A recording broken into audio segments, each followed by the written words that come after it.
আজকে আমাদের মুক্ত মঞ্চের অতিথি এমন একজন যার জন্ম বেড়ে ওঠা বরিশালে, পরবর্তীতে তিনি ঢাকা বিশ্ববিদ্যালয়ে অর্থনীতিতে অনার্স এবং মাস্টার্স ডিগ্রি অর্জন করেছেন। এরপরে তিনি আইন এলএলবিও পাশ করেছেন এবং তিনি এমন একজন ব্যক্তিত্ব যে ছাত্র জীবনে খুব অল্প দিনের জন্য ছাত্র রাজনীতিতে ছিলেন। এরপর যুবদল প্রতিষ্ঠার পর থেকেই তিনি যুবদলে রাজনীতি করেছেন ছাত্র জীবন তরুণ বয়স থেকে। এরপর তিনি যুবদলের কেন্দ্রীয় সভাপতি এবং সাধারণ সম্পাদকের দায়িত্ব পালন করেছেন। সবশেষ বিএনপির যুগ্ম মহাসচিবের দায়িত্ব পালন করেছেন। বর্তমানে তিনি বিএনপি চেয়ারপারসনের উপদেষ্টা, দুবারের সাবেক সংসদ সদস্য। আমাদের আজকের অতিথি অ্যাডভোকেট সৈয়দ মোয়াজ্জেম হোসেন আলাল ভাই। জি, আসসালামু আলাইকুম। আলাল ভাই কেমন আছেন? জি আলহামদুলিল্লাহ ভালো আছি।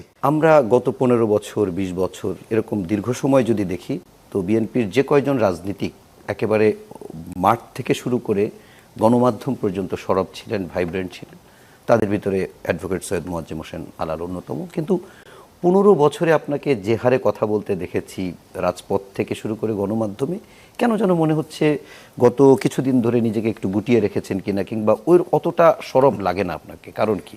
জি আপনাকে ধন্যবাদ। দর্শক শ্রোতা যারা আছেন সকলকে শুভেচ্ছা আমার এবং বিএনপির পক্ষ থেকে।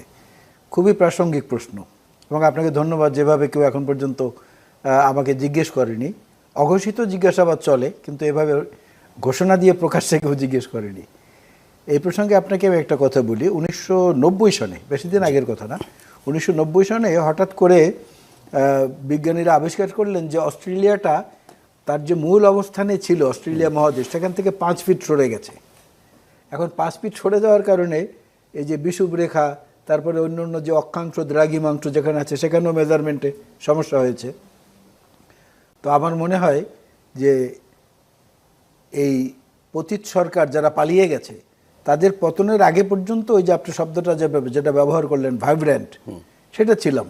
এখন ওই হার্ডেল রেসের মতো হয়েছে আর কি। হার্ডেল রেস আপনারা দেখেছেন কিনা আমি জানি না, দর্শকরা হয়তো অনেকে দেখেছেন।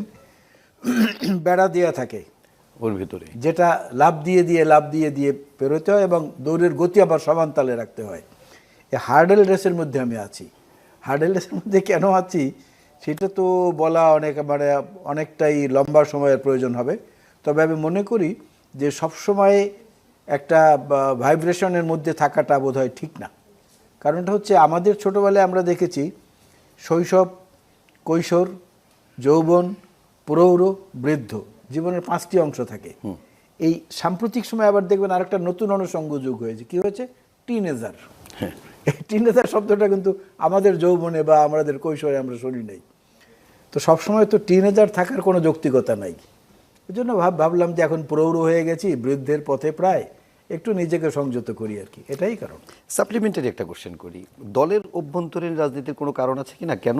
কারণ হচ্ছে আমরা দেখি যারা খুব স্পষ্টভাবে রাজনীতিক, স্পষ্টভাষী রাজনীতিক, অনেক সময় তাদের কথা অনেক সময় হাইকমান্ডের বিপক্ষেও চলে যায়, অনেক সময় পাবলিকের পক্ষে যায়, যে কারণে অনেক সময় বেগ পেতে হয়। এরকম কোনো বিষয় আছে কিনা? না, এরকম বিষয় থাকলেও সেটা আমার অজানা। আচ্ছা, সেটা আমার অজানা, কারণ আমাকে এমন করে কেউ বলেনি। আর এর মধ্যে ধরেন কথা যারা বলে তাদের কথার মধ্যেই তো ভুল হওয়া স্বাভাবিক। ভুল তো নাই একমাত্র ফেরেশতার এবং ইবলিসের। আমাদের তো ভুল আছে মানুষের। জি, প্রত্যেকটা মানুষের জীবনে ভুল আছে। সেইটা ছোট্ট একটা ভুলের কারণে কারো 47 বছরের কারো কর্মকাণ্ড তো ম্লান হয়ে যেতে পারে না, আর হওয়া উচিতও না। সেটা যদি কেউ মনে করে থাকে যে 30 সেকেন্ডের বা 20 সেকেন্ডের একটা শব্দের কারণে এর 47 বছরের সমস্ত ইতিহাস আমি মুছে দেব, একে আমি ওই টেকনোটিক প্লেট সরার মতো সরিয়ে দেব, দিতে পারেন। কিন্তু আমি তো মনে করি আমার স্বকীয়তার মধ্যেই আমি আছি। আমি আমার দলীয় আদর্শ, আমার আনুগত্য, আমার বিশ্বস্ততা, কোনো জায়গা থেকে কোনো বিচ্যুতি আমার ঘটেনি।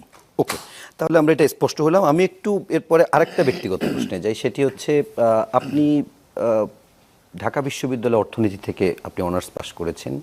এর পরবর্তীতে আপনি আমি যতটুকু জানি আপনার বিসিএস হয়েছিল, কিন্তু আপনি বিসিএস মানে এখন যেটার জন্য শিক্ষার্থীরা আন্দোলন করেছে, রক্ত ঝরিয়েছে, কোটানা মেধা মেধা মেধা স্লোগানে ঢাকা প্রকম্পিত হয়েছে, কিংবা আমরা আমাদের ছাত্র জীবনেও দেখেছি যে বিসিএস এর প্রতি কিছু মানুষের বা সমাজের বড় একটা মানুষের প্রচণ্ড আগ্রহ থাকে, অনেকের সোনার হরিণ বলা যায়। তো সেরকম একটি বিসিএস আপনার হওয়ার পরেও আপনি কেন বিসিএস এ জয়েন না করে আপনার আইন পেশায় নিজেকে নিয়োজিত করলেন, সেটি কি শুধুমাত্র পেশার জন্য নাকি রাজনীতির কারণে? না, এটা শতভাগ রাজনৈতিক কারণে। কারণটা হচ্ছে ওই সময় বরিশাল আমার জন্মস্থান, যেটা সেটা আলাদা কোনো বিভাগ ছিল না, খুলনা বিভাগের মধ্যে ছিল। এবং আমি তখন জাতীয়তাবাদী যুব দলের কেন্দ্রীয় নির্বাহী কমিটির সহসভাপতি আচ্ছা আচ্ছা। সেই সময়।